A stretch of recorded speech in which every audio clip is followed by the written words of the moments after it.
ഇനി next cost അക്കൗണ്ടിങ്ങിൻ്റെ എംപ്ലോയീസിന് കിട്ടുന്ന advantages എന്താണെന്നാണ്. 5 പോയിന്റ്സ് ആണ് പറയുന്നത്. 1, cost accounting reduces all sort of wastages and inefficiencies and thereby improves the productivity of workers. എല്ലാ വേസ്റ്റേജുകളും ഇൻഎഫിഷ്യൻസ് നമുക്കറിയാം. കോസ്റ്റ് അക്കൗണ്ടിങ് നമ്മൾ പറഞ്ഞു, കോസ്റ്റ് അസേർട്ട്മെന്റ് ആണ് കോസ്റ്റ് അക്കൗണ്ടിങ് എന്ന് നമ്മൾ പറഞ്ഞു. സോ അങ്ങനെ കോസ്റ്റ് പ്രോപ്പർലി അസോർട്ട് ചെയ്യുന്നത് വഴി വളരെ ഇഫക്റ്റീവായിട്ട് കോസ്റ്റ് കൺട്രോൾ സാധിക്കുന്നുണ്ട്. അങ്ങനെ ഇഫക്റ്റീവായിട്ട് കോസ്റ്റ് കൺട്രോൾ ചെയ്യുന്നത് കൊണ്ട് തന്നെ വേസ്റ്റേജസും ഇൻഎഫിഷ്യൻസീസും ഒക്കെ മനസ്സിലാക്കാനും അതുവഴി വർക്കേഴ്സിൻ്റെ പ്രൊഡക്ടിവിറ്റി ഇംപ്രൂവ് ചെയ്യാനും പറ്റുന്നുണ്ട്. ഇനി ഒരു സൗണ്ട് വേജ് പോളിസി, ഇപ്പോൾ ഒരു ലേബറിനുള്ള ഇൻഡയറക്റ്റ് എക്സ്പെൻസും direct labour and indirect labour അതിൻ്റെയൊക്കെ ബേസിലാണ് നമുക്കൊരു എത്ര റെമ്യൂണറേഷൻ എന്നുള്ള കാര്യങ്ങളൊക്കെ തീരുമാനമാകുന്നത്. അപ്പം അങ്ങനെ ഒരു വളരെ സൗണ്ടായിട്ടുള്ളൊരു വേജ് പോളിസി എന്ന് പറയുന്നത് ആക്ച്വലി ഒരു ഓർഗനൈസേഷനിൽ പോസിബിൾ ആകുന്നത് കോസ്റ്റ് അക്കൗണ്ടിങ് വഴി. ഇനി cost accounting introduces incentive wage schemes and bonus plans. It recognizes and rewards efficiency of workers. അപ്പോൾ ഒരു സൗണ്ട് വേജ് പോളിസി മാത്രമല്ല, ഒരു വർക്കറിൻ്റെ എഫിഷ്യൻസിക്ക് റെക്കഗ്നൈസ് ചെയ്ത് അതിനനുസരിച്ചിട്ടുള്ള വേജ് റിവാർഡുകൾ അവർക്ക് കൊടുക്കാൻ വേണ്ടിയിട്ടും ഇൻസെൻറ്റീവ് സ്കീമുകൾ സെറ്റ് ചെയ്യാനും, അങ്ങനെ സെറ്റ് ചെയ്യാനുള്ള വകുപ്പുണ്ടോ, ഉണ്ടെങ്കിൽ എത്ര കൊടുക്കാം തുടങ്ങിയ കാര്യങ്ങളൊക്കെ അസേർട്ടൺ ചെയ്യപ്പെടുന്നത് കോസ്റ്റ് അക്കൗണ്ടിങ്ങിൻ്റെ ബേസിസിലാണ്. ഇനി കോസ്റ്റ് അക്കൗണ്ടിങ് ആക്ച്വലി എപ്പോഴും ചെയ്യുന്നത് കോസ്റ്റ് ലോവർ ചെയ്തിട്ട് പ്രോഫിറ്റ് കൂട്ടുക എന്നുള്ളതാണ്.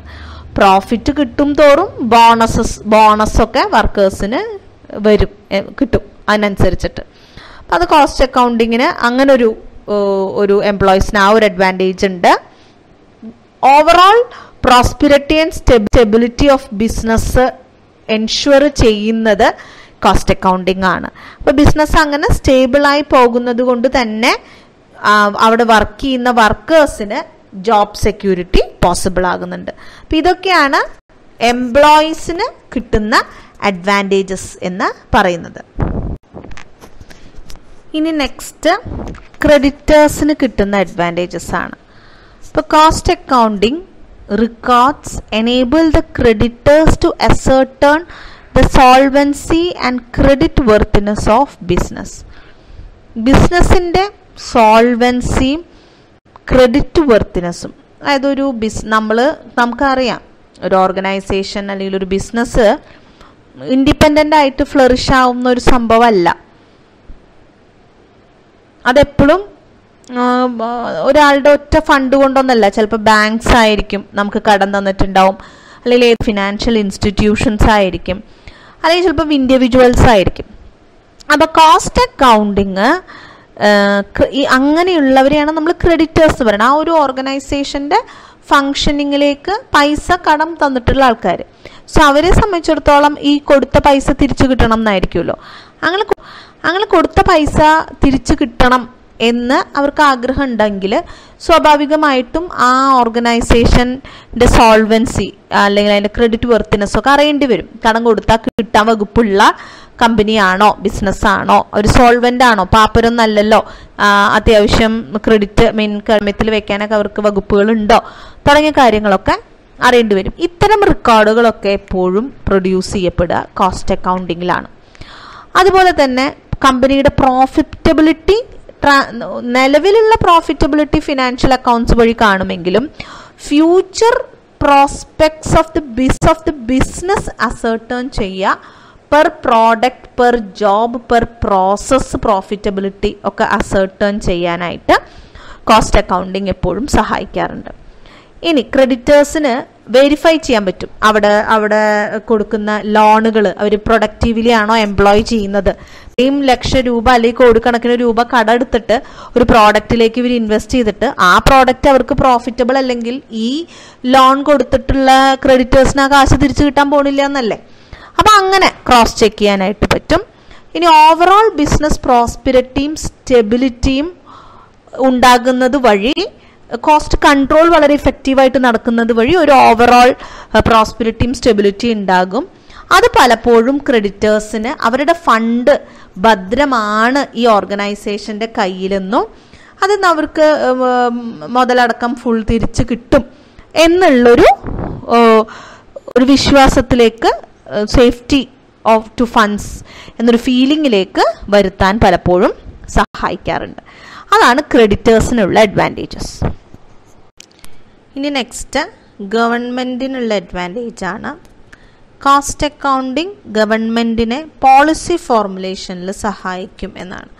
Pricing policies, taxation policies, foreign trade policies, wage policies, ഇതൊക്കെ ഡിസൈഡ് ചെയ്യാനായിട്ട് നമുക്കറിയാമല്ലോ. ഒരു ഇക്കോണമിയുടെ തന്നെ എന്ന് പറയുന്നത് കമ്പനീസാണ്, ഓർഗനൈസേഷൻസാണ്, മാനുഫാക്ചറിങ്ങും സർവീസ് റെൻഡറിങ് ഓർഗനൈസേഷൻസാണ്. സോ ഇത്തരം ഓർഗനൈസേഷനുകളുടെ ഗ്രോത്തും ഒക്കെ അനുസരിച്ചിട്ടിരിക്കും ഒരു പരിധിവരെ നമ്മുടെ ഇക്കോണമിയുടെ ഗ്രോത്ത് എന്ന് പറയുന്നത്. സോ ഓരോ ഓർഗനൈസേഷനും എത്രത്തോളം ഇഫക്റ്റീവാണ്, എത്രത്തോളം പ്രോഫിറ്റബിൾ ആണ് എന്നതിൻ്റെ ബേസിസിൽ തന്നെയാണ് ഇക്കണോമിയുടെ ഒരു വളർച്ച ഉണ്ടാവുക. അപ്പം ആ ഒരു ഗ്രോത്തിൽ കോസ്റ്റ് അക്കൗണ്ടിങ്ങിന് ഒരു പങ്കുണ്ട് എന്നുള്ളത് കൊണ്ട് അത് ഇൻഡയറക്റ്റായിട്ട് ഗവൺമെൻറ് ഡിസൈഡ് ചെയ്യുന്ന പ്രൈസിങ്, ടാക്സേഷൻ പോളിസികളെയൊക്കെ ബാധിക്കും. ഒരു വളഞ്ഞു പിടിച്ചിട്ടുള്ള റിലേഷനാണ്, ബട്ട് സ്റ്റിൽ അങ്ങനെ നമുക്ക് ലിങ്ക് ചെയ്യാം.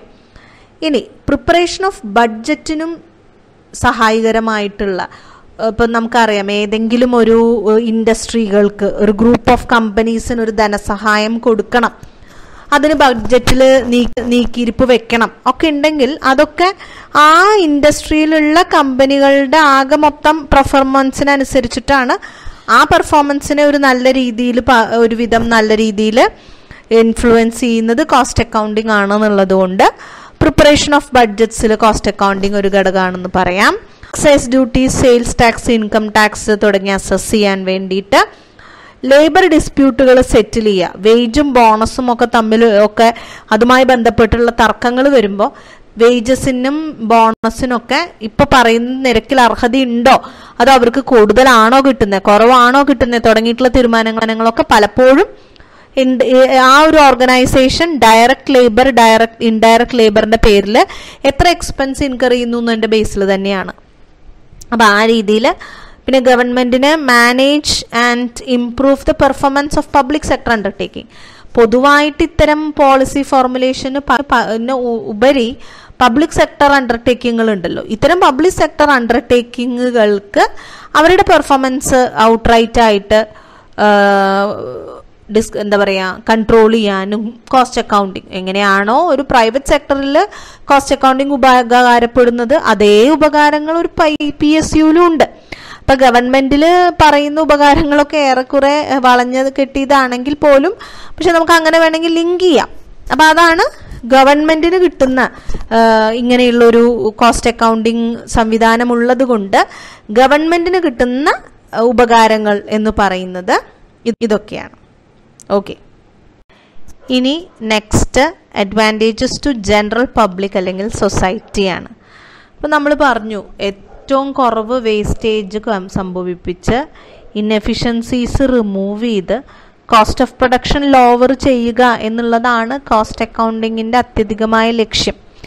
This enables companies to sell quality goods at lower price. അതുകൊണ്ട് തന്നെ വളരെ റീസണബിൾ പ്രൈസിൽ കമ്പനിക്ക് നഷ്ടമുണ്ടാവാതെയും എന്നാൽ ക്വാളിറ്റി ഗുഡ്സ് കൺസ്യൂമേഴ്സിന് ലഭ്യമാകുന്ന തരത്തിൽ പ്രൈസിൽ സെല്ല് ചെയ്യാൻ ഇത് കമ്പനികളെ സാധ്യമാക്കുന്നുണ്ട്.